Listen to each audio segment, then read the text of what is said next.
In today's video, I'm going to teach you how to use Midjourney bot on Discord. We'll keep this simple and clear, and by the end, you'll know exactly how to open the command panel, find Midjourney's tools, and access helpful details right inside Discord. Start by navigating to a chat channel where the Midjourney bot has access. This should be a regular text channel in a server that already includes the bot and allows it to read and post messages. Being in the right place matters, because Discord only shows app-specific commands in channels where the app is allowed to operate. Once you're there, place your cursor in the message box so you're ready to type. Press the slash symbol on your keyboard.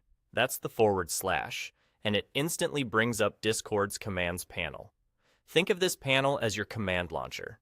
It appears just above the message field and can also expand into a larger list if there are many options. If you don't see it, double-check that you're in a text channel and that you press the correct / key, not the \. Inside the commands panel, look for the Midjourney bot icon and click it. Selecting the icon tells Discord you only want to see commands from Midjourney, filtering out everything else. This makes the list focused and easier to scan. Each command will usually have a short description, so you know what it does before you use it.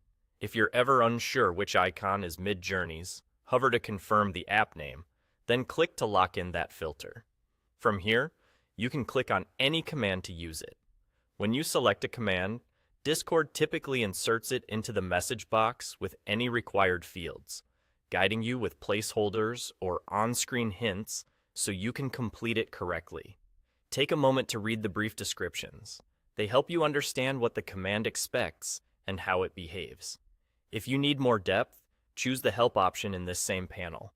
Help is your quick reference for a fuller list of commands, usage guidelines, and details about how the bot works, all without leaving Discord. And that's all. With just a / press, a quick click on the Midjourney icon, and either selecting a command or opening Help, you have everything you need to explore what the bot can do. Keep these steps in mind anytime you return to the channel, and you'll be able to find and use Midjourney's tools in seconds.